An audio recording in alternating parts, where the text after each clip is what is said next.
Saturday, 1 p.m. Eastern. Number 12, Kentucky at number 2. We're not saying number 2, Auburn. They shouldn't be number 2. That's goofy. Facts, though.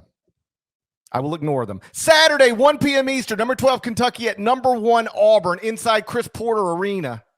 KenPom has it Auburn -3. You can watch it on CBS. It's America's most watched network. It's the network of stars. Not only can you watch it on America's most watched network, folks, that man right there, going to be on sideline. That's right. You got a pre-production meeting with these teams later on today, or what's the deal? Everything's on Zoom now. So, but that's still going down, right? Yeah, Bruce Pearl Zoom yesterday, John Calipari Zoom in the morning, and production Zoom meeting tonight. Everybody in the hotel at Auburn, but everybody on Zoom. Had to cancel a trip to Las Vegas to make it happen. But did you see what transpired in Las Vegas? Right. We weren't going to Las Vegas to see Adele, but since we were in Las Vegas and Adele's residency was starting, we were going to see Adele. And then we canceled our trip, and then Adele canceled her residency. Exactly. She was like, GP's not coming. No sense in doing this.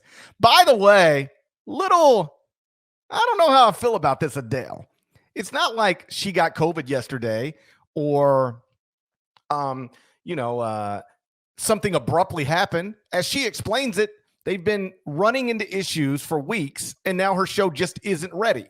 She missed deadline and told everybody the day before it's supposed to start. There are people in Las Vegas right now, I promise you, who flew there. Right. To see Adele. We were going just to go.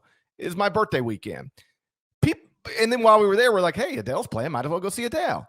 But there are people who flew there to see Adele, and day before the first show, she's like, I can't do it. I missed deadline. This woman been out there begging people for months to go easy on her. Should we, though? Should we go easy on her? I'll let the listeners decide with that, but I did find it quite interesting that you had to bail on Vegas, and then suddenly Adele's like, shows off. Shows off. Yeah, she's like, oh, what? GP has got to go to Auburn instead of come to Vegas? Shows off. Can't do it. Not ready. Not ready to do it for an audience that doesn't include GP. That's more or less what she was saying. It is Gary's birthday weekend, although I think technically his birthday is Monday. That's true. Maybe I'll have a little surprise in store for him on the Sunday show. You'll have to tune in and watch and find out. I did hop on the Auburn media call yesterday, I think, because I wanted to ask Bruce if he felt as though this game was the biggest regular season one that he had been a part of since February of 2008 when he was coaching at Tennessee, and John Calipari, of course, was at Memphis. Bruce Pearl's Volunteers won that game, by the way. They beat Memphis in that classic 1-2 game. Pearl said it's the biggest game he's had at home since he's been, obviously at home. He's coached in the Final Four in the tournament, but biggest home game since he's been at Auburn.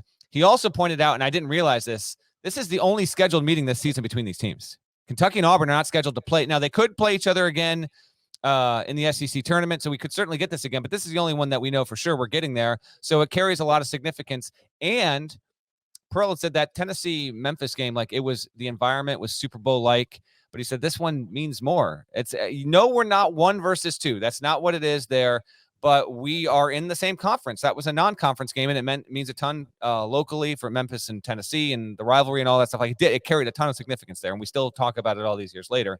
But Auburn and Kentucky are both in the SEC. Both can make the Final Four. Both can win both can win this league, and so the game actually has real, tangible meaning. So it was interesting to hear Bruce talk about that.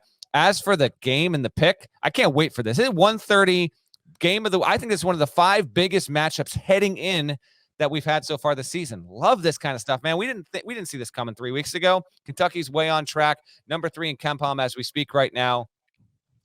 The fact that it's at Auburn, I love it. Now, Rupp would have been fine, but that arena is going to be absurd, Parrish. The Auburn arena will be better than Rupp. Correct. My apologies to Kentucky fans, but it just will be.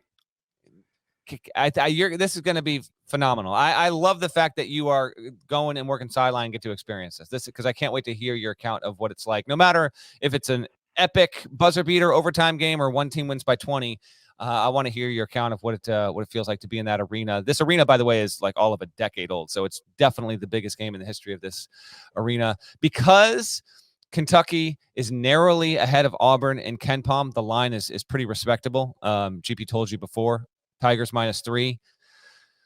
Whew.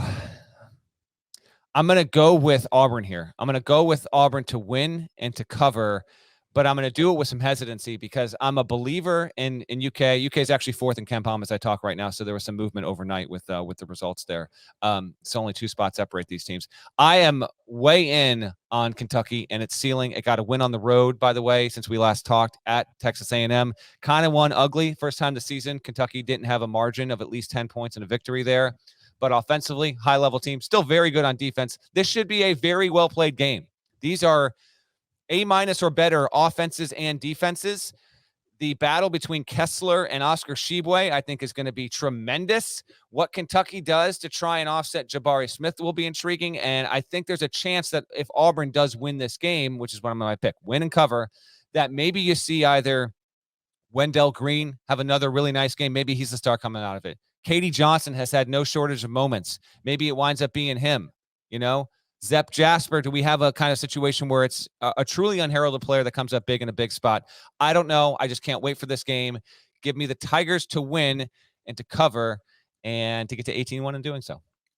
Yeah, I would respectfully disagree that this is as big as that Memphis versus Tennessee game. First off, it was February, not January. It was 1 versus 2. One of the teams was undefeated and therefore trying to become the first undefeated national champion since 76, which seemed, possible given that if they get by Tennessee, they're not going to lose a Conference USA game. And then if they win the national championship, they would be undefeated national champions. They, of course, finished as a 2-loss team because they lost to Tennessee, then lost to Kansas. College Game Day was there that morning. It was, for a while, and still might be, the highest rated college basketball game ever on ESPN. I think that's Earl true. Said in his media availability, he said he thought it was the second highest since that or something. So it's, it's really up there. Yeah. Right. Yeah. So I just this isn't that, but this is unbelievable. Because you've got an Auburn team that really might be playing to move to number 1 in the AP poll on Monday. Let me ask you this. If Auburn beats Kentucky, can you envision them jumping Gonzaga? I thought about this last night. I actually can. If Auburn, particularly if it wins with some authority, then you might have some voters that might have had Auburn 2, 3, or 4 go to 1, and then there were only 4 total points separated. Right. That's the thing. So here's the thing. People think of it broadly speaking as, will Auburn jump Gonzaga? They don't have to on any ballots. Right. Just the goofies who voted Auburn 9th have to not do that again. And the goofies who voted Auburn 6th have to not do that again. So really it just takes, a voter saying, ooh, I still think Gonzaga's number 1, but I'm going to move Auburn from 4 to 2. And I'm going to move Auburn from 9 to 3. That's all it takes. And Auburn jumps Gonzaga in the AP poll and becomes number 1 for the first time in school history. I think with a victory over Kentucky, they'll do it. Not necessarily because people will flip the top of their ballots and take Gonzaga and move them from number 1, but because Auburn will move higher on some of these other ballots than they were this past Monday, and that'll be enough to give them the points to pass Gonzaga. In other words, even if the first place votes look exactly the same as they did last week, I think Auburn can jump Gonzaga just by moving up on other ballots. Standing room only tickets, by the way, priced above $200 each at StubHub. Like it's like 9 and change. I think it's not. I've never been there, but I believe it's like one of those, like, not too big, not too small. Just it's perfect. That's what a great college basketball arena should be. 9,000 seats is perfect. And I've never been there for a game. I have been there right after Bruce got the job. Family and I were on our way to the beach. And I talked my wife into driving through Auburn, Alabama, so I could spend the day with Bruce and his staff and, get some work done. And so I've seen the arena, and it's great. I've never been there for a game, so I'm looking forward to it. On the court, Walker Kessler will be coming off a 15-point, 6 rebound, 6 block effort against Georgia.